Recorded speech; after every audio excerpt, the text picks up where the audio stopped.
محمود غزنوی اور سلجوق کا دور ایک ہے۔ سلجوق کی اولاد میں ایک بادشاہ ہے الپ ارسلان۔ اللہ نے اس کے ذریعے سے اپنے دین کو عزت بخشی اور اہل ایمان کو عزت بخشی۔ یہ اپنے سرکاری دورے پر نکلا ہوا ہے، اسے اطلاع ملی کہ قیصر روم رومانوس 3 لاکھ کا لشکر لے کر اپنی حدود سے نکل چکا ہے۔ آرمینیا کہاں اور اصفہان کہاں، ہزاروں میل کا بیچ میں سفر۔ تو اس نے سارے اراکین سلطنت کو جمع کیا، اب کیا کیا جائے؟ تو سب نے کہا ہم تیار نہیں ہیں، 3 لاکھ کا لشکر ہے تو ہمیں پیچھے ہٹنا چاہیے اور تیاری کر کے پھر سامنے آنا چاہیے۔ تو الپ ارسلان نے کہا اس پیچھے ہٹنے میں وہ جتنے قتل و غارت کرے گا، جتنی بیٹیوں کی عزت برباد ہوگی اور جتنا مسلمانوں کا خون بہے گا وہ تو میری گردن پر ہوگا۔ تو انہوں نے کہا آپ کی گردن پر کیسے ہوگا؟ ہم تو تیار ہی نہیں ہیں، ہمارے پاس اسباب ہی نہیں ہے۔ وَلَا تُلْقُوا بِأَيْدِيكُمْ إِلَى التَّهْلُكَةِ، اور اپنے آپ کو ہلاکت میں ڈالنا جائز نہیں ہے۔ یہ شورا چل رہی۔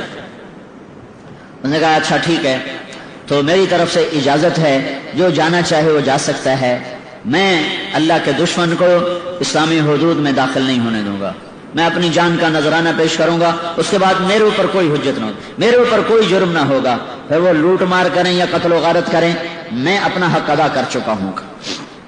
جب اس نے یہ کہا تو پھر اس کے ساتھیوں نے کہا اگر آپ کا فیصلہ ہے تو پھر ہم کون سا موت سے ڈرتے ہیں، ہم بھی آپ کے ساتھ ہیں۔ تو اس نے، اس کا بیٹا ملک شاہ اس کے ساتھ تھا، اس کی عمر تھی اس وقت کوئی 12 برس۔ تو اس نے وصیت نامہ لکھوایا کہ ممکن ہے اس جنگ میں میں شہید ہو جاؤں تو میرے بعد میرا بیٹا ملک شاہ میری جگہ حکمران ہوگا اور نظام الملک یہ اس کا وزیر ہے، اس کا وزیر ہوگا، اور جب تک ملک شاہ بالغ نہیں ہوگا امور سلطنت کو نظام الملک چلائے گا۔ اور پھر اس کے بعد اس نے اپنے حرم، اپنی بیوی اور بچوں کو چند سپاہیوں کے ساتھ واپس بھیج دیا کہ عورتیں ساتھ تھیں تو اگر شکست ہو تو کہیں ان کی عزت پہ حرف نہ آئے، ان کو اصفہان کی طرف روانہ کر دیا۔ اور رومانوس 3 لاکھ کے لشکر کے ساتھ میدان میں اترا، اور یہ کتنے تھے؟ 12,000۔ یہ دنیا کی عجب جنگ لڑی گئی ہے۔ تو جمعرات کو لشکر آمنے سامنے ہوئے تو نظام الملک نے کہا کہ میری ایک رائے ہے سلطان کا۔ کیا؟ کہ جنگ کو کل کے لیے مؤخر کریں اور جمعہ کی نماز کے بعد نکلیں، کہ جمعہ کے وقت ساری امت دعا کرے گی اور ہم بھی جمعہ کے بعد اللہ سے مانگیں گے تو اللہ کی غیبی مدد ہمارے ساتھ ہو۔ تو انہوں نے ایک دن اس کو آگے بڑھایا اور جمعہ کی نماز کے بعد سلطان نے خود نماز پڑھائی۔ کیا زمانہ تھا، بادشاہ خود امام بھی ہوتے تھے۔ نماز پڑھائی اور اس کے بعد وہ گھوڑے پہ سوار ہوا اور اس نے اپنی لوہے کی ٹوپی اتار دی اور امامہ باندھ لیا سر، اپنے آپ کو مرنے کے لیے تیار کر لیا کہ کوئی چیز بیچ میں حائل نہ ہو، اور پہلی صف میں اس نے جھنڈا اٹھا لیا۔ تو باقی جان نثاروں نے کہا آپ پیچھے ہو، کہا نہیں نہیں، میری جان اسلام سے زیادہ قیمتی نہیں ہے۔ اور جب لشکر آمنے سامنے ہوئے تو سلطان نے گھوڑے سے چھلانگ لگائی اور سجدے میں سر رکھ دیا، کہ مالک، اے عزت دینے والے، اے ہر چیز کے بادشاہ، آج ہماری عزت بھی تیرے ہاتھ میں ہے، ذلت بھی تیرے ہاتھ میں۔ تو جس کے ساتھ ہوتا ہے وہی فتح پاتا ہے، تو جس کو چھوڑ دیتا ہے وہی ناکام ہوتا ہے۔ قلت اور کثرت تیرے دربار کی چیز ہی کوئی نہیں۔ کم من فئۃ قلیلۃ غلبت فئۃ کثیرۃ باذن اللہ۔ اور سجدے میں سر رکھ کے وہ رویا ہے۔ اب اس نے کہا میں سلطان نہیں ہوں، میں ایک سپاہی ہوں، میں مارا جاؤں تو میری وجہ سے بھاگنا نہیں، آخر تک لڑتے رہنا اور مرتے رہنا تاکہ ہم اللہ کے دربار میں سرخرو ہو کے پہنچے۔ زمین و آسمان اش اش پکار اٹھے، دنیا نے عجب نظارے دیکھے، جرأت کے، دلیری کے، جان نثاری کے، اللہ پر مر مٹنے کے۔ اللہ اس کے رسول کے عشق و محبت کے عاشق ہویں، عشق کماویں، دل رکھیں وانگ پہاڑاں ہو، سہ سہ بدیاں ہزار علامیں کر جانے باغ بہاراں ہو، منصور جائے چک سولے جتے جڑے واقف کل اسراراں ہو، سجدیاں سر چائیں نہ باہو تھوڑے کافر کہن ہزاراں ہو، عاشق سوئی حقیقی جڑا قتل معشوق دے مننے، سر نو جوڑے تے مکھ نہ موڑے بھمیں 100 تلواراں کھنے، سچا عشق حسین دا باہو سر دتے تے راز نہ بھنے۔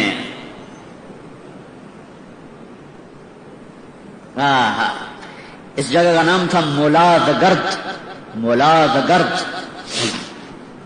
جہاں یہ جنگ لڑی گئی ہے۔ ان ینصرکم اللہ فلا غالب لکم، ان ینصرکم اللہ فلا غالب لکم، میں تمہاری مدد کروں تو کوئی تم پہ غالب نہیں آ سکتا۔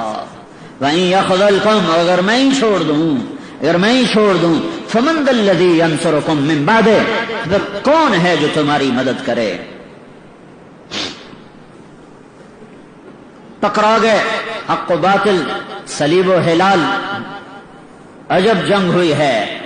اب میرے اللہ کا غیبی نظام چلا ہے، ادھر جنگ نے اپنی آگ کو بھڑکایا، ادھر اللہ نے سورج کی آگ کو تیز کر دیا، اور کیسر روم جو اپنے لشکر لڑا رہا تھا اس کو اتنی شدید گرمی لگی تو اس کو میدان جنگ میں ٹھہرنا مشکل ہو گیا۔ اس کے اوپر چھاؤں سایہ اور اس کو ہوا دینے کے لیے 7 کنیزیں کھڑی ہوئی ہیں، اور 3 لاکھ آدمی ساتھ تھا، 1 لاکھ 7 مزدور کارندے اور 2 لاکھ لٹیرے آئے ہوئے تھے کہ جب فتح ہو جائے گی تو پھر ہم لوٹ مار کا بازار گرم کریں گے۔ لہذا ان کو شکست کا کہیں تصور نہیں تھا، تو اس کو لگی شدید گرمی تو وہ پیچھے ہٹا، گرمی سے بچنے کے لیے اپنے خیمے کی طرف ہٹا۔ جب وہ پیچھے چلا ہے تو اللہ تعالیٰ نے رومیوں کے دل میں ڈالا کہ ہمارا بادشاہ بھاگ گیا، ہمارا بادشاہ تو فرار ہو گیا۔ بس یہ خیال آنا تھا کہ رومی لشکر کے پاؤں اکھڑے اور وہ بھاگے۔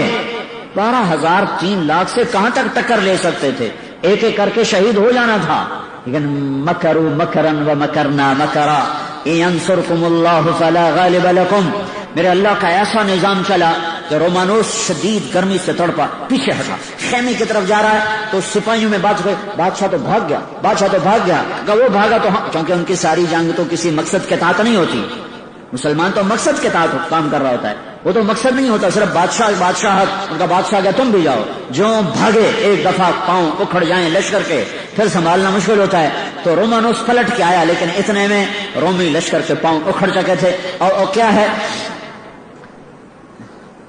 جو اللہ تعالیٰ نے کہا، سألقی فی قلوب الذین کفروا الرعب، کہ تم جاؤ میں ان کے دلوں میں رعب ڈال دوں گا۔ اللہ نے ایسا خوف ڈالا اور ایسا رعب ڈالا کہ 3 لاکھ آدمی دوپہر تک عصر تک، جمعے کے بعد تو جنگ شروع ہوئی، عصر تک نہیں ٹک سکے اور بھاگے، اور ہر ایک دوسرے سے آگے بھاگنے کی کوشش کر رہا تھا۔ سارے مسلمان حیران پریشان ہو کے دیکھ رہے تھے کہ یہ کیوں بھاگ پڑے، یہ کس لیے بھاگ پڑے۔ اور بس میرے رب کا نظام حرکت میں آیا اور رومانوس پکڑا گیا، قیدی ہو کے آیا۔ جب سلطان کے سامنے پیش کیا گیا تو اللہ پر سلام نے پوچھا، اگر میں گرفتار ہوتا تو تو میرے ساتھ کیا کرتا؟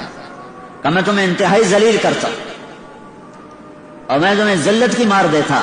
اللہ پر سلام نے کہا، لیکن ہمارے نبی نے ہمیں کہا ہے کہ عزت دار کی عزت کرو، میں تمہیں ذلیل نہیں کروں گا، آؤ۔ اور اسے اپنے پاس تخت پہ بٹھایا، کہا ادھر بیٹھو، کہا اس کو بادشاہی پروٹوکول دیا جائے، اس کا عزت احترام باقی رکھا، اور پھر پلا اپنا مہمان بنا کے رکھ، پھر اس کو چھوڑنے سرحد تک گیا، پھر کہنے لگا اگر پھر بھی شوق پورا کرنا ہو تو آ جانا، ہم پھر حاضر ہیں۔